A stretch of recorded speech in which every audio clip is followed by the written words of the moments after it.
একটা জানোয়ার, একটা পশু, সে পশুটাকে এইভাবে হত্যা করে না। আমরা দেখছি যে মিটকোটে যে ঘটনাটা, এটা সম্পূর্ণ জাহিলিয়াতের ঘটনা। আমরা এখানে যে আজকে বিএনপির যে অপকর্ম, সেই অপকর্ম এবং তাদের যে খুনোখুনি রাহাজানি সারা বাংলাদেশ ব্যাপী, এর বিরুদ্ধে আমরা মাঠে নামি নাই।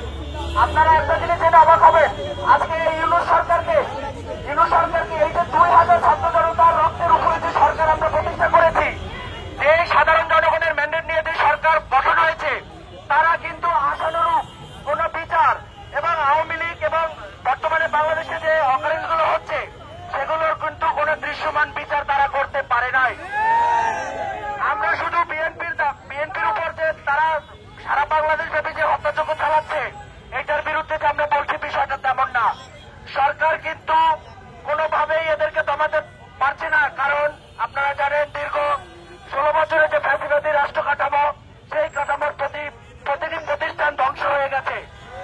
জুলাইয়ের ছাত্র জনতার বুকের উপরে যেভাবে পুলিশ, র্যাব এবং বিজিবি যেভাবে গুলি চালাইছে, তাদের কিন্তু এখনো বিচার হয় নাই। তারা কিন্তু এখনো সেই থানাগুলোতে বসে আছে। আমরা দেখেছি যে গুটি কয়েক লোককে তারা এখান থেকে অ্যারেস্ট করেছে, সর্বসাকুল্যে 60 জন। অথচ 725 জনের অধিক পুলিশ কর্মকর্তা যারা এই আন্দোলনকে দমানোর জন্য আওয়ামী লীগের হয়ে সশস্ত্র আন্দোলনে আমাদের বুকের উপরে গুলি চালিয়েছিল, টার্গেট কিলিং করেছে, সেগুলোর বিচার এই ইউনূস সরকার করে নাই। আমরা এখন দেখতে পাচ্ছি তারা নীরব ভূমিকা পালন করছে, তারা চাঁদাবাজদের আশ্রয় দিচ্ছে, তারা না ধরতে পারছে আওয়ামী লীগের সন্ত্রাসীদের, না দমাতে পারছে বিএনপি সন্ত্রাসীদের। আপনারা জানেন মিটকোট হসপিটালের সামনে যেভাবে নৃশংসভাবে সোহাগকে খুন করা হয়েছে, সেই বিচার আমরা অবশ্যই চাইব। ঢাকা বিশ্ববিদ্যালয়ের শিক্ষার্থী ছাত্র দলের নেতা সাম্যকে যেভাবে হত্যা করা হয়েছে, সেটার বিচার এখন পর্যন্ত করে নাই। বিএনপি তো রাষ্ট্র ক্ষমতায় নাই, তারা এই সরকার কেন বিচার করে না? এই সরকারকে জবাবদিহি করতেই হবে। কোন অবৈধ শক্তির বলে, কোন অদৃশ্য শক্তির বলে তারা বিচারে এত ধীর গতিতে আগাচ্ছে? আপনারা জেনে থাকবেন, সবে নাকি শেখ হাসিনার চার্জ গঠন শুরু হয়েছে। এই ধরনের হাস্যকর এবং আমি অনতিবিলম্বে আইন উপদেষ্টা আসিফ নজরুলের পদের দাবি করছি। এবং আপনারা জানেন স্বরাষ্ট্র উপদেষ্টা প্রতিটি থানায় গিয়ে তারা পুলিশকে জিজ্ঞেস করে যে আপনার বেতন কত, আপনার স্বামীর ইনকাম কত। এই জন্য তো তারা বিষয় ছাত্র জনতা উপদেষ্টা বানায় নাই। সে কয়জন বড় বড় আওয়ামী নেতাদের ধরতে পেরেছে। আপনারা তাদেরকে সুন্দরভাবে পালিয়ে যেতে সাহায্য করেছেন, সেনাপ্রধানের কোথায় পালিয়ে যেতে সাহায্য করেছেন। আপনারা যদি বিচার না করেন, ছাত্র জনতা আবার জুলাইয়ের মতো রাস্তায় নেমে যাবে। আমরা এই 10 মাসে শেখ হাসিনা চলে যাওয়ার পরে আমরা যে নতুন বাংলাদেশের স্বপ্ন দেখছি, এই বাংলাদেশটাকে আমরা যেভাবে চেয়েছি যে কোনো ভাই কোনো কারণে নির্যাতিত হবে না, মার খাবে না, কোনো সন্ত্রাসী থাকবে না, বাংলাদেশে সুষ্ঠুভাবে মানুষ চলবে, সুষ্ঠুভাবে তার ব্যবসা বাণিজ্য করবে। সে যে দলের হোক, সে যে মতেরই হোক, অপরাধী যদি করে থাকে তাহলে আমরা তাকে আইনে হাতে তুলে দিব। কিন্তু এইভাবে মববাজি করে, এইভাবে তাকে হত্যা করে, এটা কোনো একটা সুস্থ রাষ্ট্রের কাজ হতে পারে না, এটা কোনো মানুষের কাজ হতে পারে না। একটা জানোয়ার, একটা পশু, সে পশুটাকে এইভাবে হত্যা করে না। আমরা দেখছি যে মিটকোটে যে ঘটনাটা, এটা সম্পূর্ণ জাহিলিয়াতের ঘটনা। এই জাহিলিয়াত যুগে আমরা দেখতাম যে পাথর দিয়ে বা অন্য কোনো বস্তু দিয়ে তাকে থেতলে হত্যা করা হতো।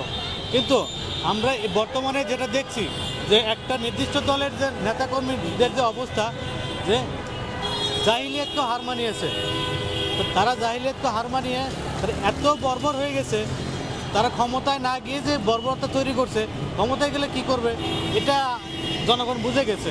তো আমরা এর তীব্র নিন্দা জানাই, প্রতিবাদ জানাই। আমাদের বর্তমান বাংলাদেশের আইন শৃঙ্খলা পরিস্থিতির অবনতি ঘটছে, বিভিন্ন জায়গায় যে হত্যাকাণ্ডগুলো ঘটছে, আমরা কখনই এটা কামনা করি না। সন্ত্রাসী কখনো কোনো দলের হতে পারে না। দলমত নির্বিশেষে যাই সন্ত্রাসীরা এই ধরনের ঘৃণ্য কর্মকাণ্ড ঘটায়, তাদের দৃষ্টান্তমূলক শাস্তি কামনা করছি। এমন কঠিনতম শাস্তি দেওয়া হোক যাতে কখনো কোনো দলের কোনো কর্মী হোক আর যেই হোক কোনোভাবে কোনো ছাড় দেওয়া না হয়। আমরা এনসিপির পক্ষ থেকে চাঁদাবাজির বিরুদ্ধে, সন্ত্রাসী কর্মকাণ্ডের বিরুদ্ধে রাজপথে ছিলাম এবং রাজপথে থাকবো। এনসিপির পক্ষ থেকে চাঁদাবাজির বিরুদ্ধে কঠোর অবস্থান নিয়েছি। আমরা রাজপথে অবস্থান নিয়েছি আর রাজপথে থাকবো, এবং যারা এই ধরনের কর্মকাণ্ডগুলো ঘটায়, চাঁদাবাজি থেকে সন্ত্রাসী কর্মকাণ্ড, তাদের দৃষ্টান্তমূলক শাস্তি কামনা করছি। স্বরাষ্ট্রমন্ত্রী মহোদয়ের দৃষ্টি আকর্ষণ করছি, ওনারা যেন কঠিনতম শাস্তির আওতায় আনে।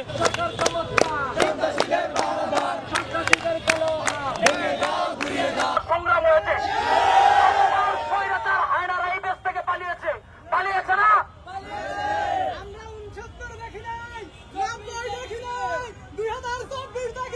ঠিক।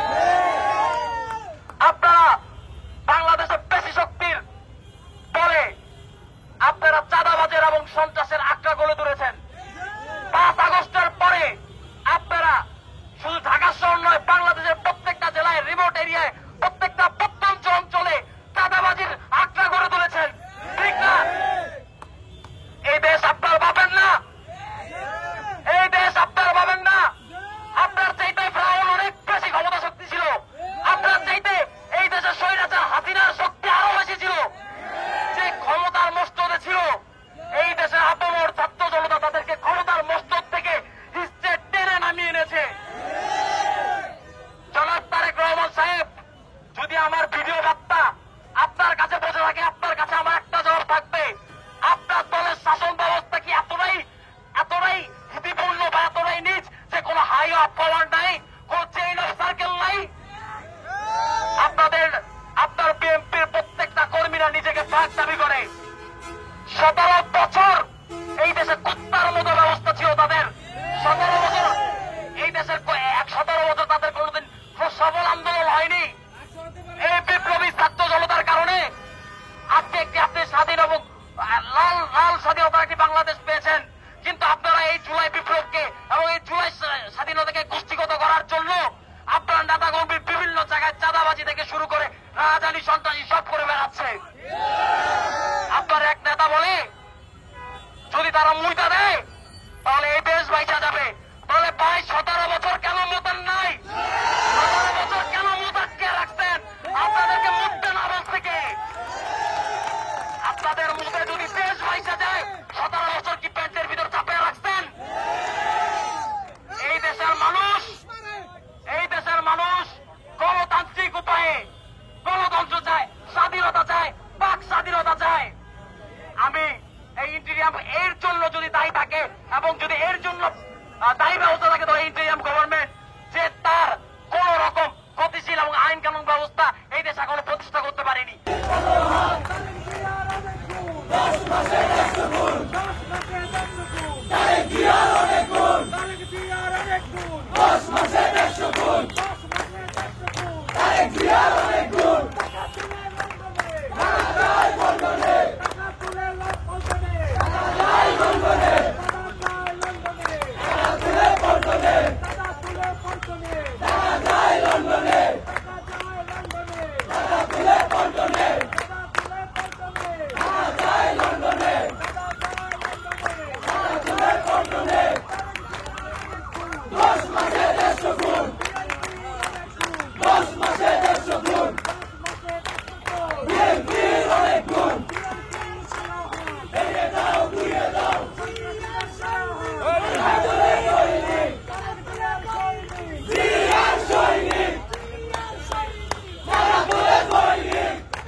দিলে পুরস্কার, টাকা দিলে পুরস্কার, না দিলে বহিষ্কার, না দিলে বহিষ্কার, টাকা দিলে পুরস্কার, টাকা দিলে পুরস্কার, না দিলে বহিষ্কার, না দিলে বহিষ্কার, টাকা দিলে পুরস্কার, দৈনিক, আরেকজনের দৈনিক, মানবতার দৈনিক, আরেকজনের সৈনিক, 10 মাসে 150 গুণ, বড় দলের অনেক গুণ, 10 মাসে 150 গুণ, বড় দলের অনেক গুণ, আরেকজনের কি করে, যুবদল খুন করে, আরেকজনের কি করে, যুবদল খুন করে, আরেকজনের কি করে, যুবদল চান্দা তোলে,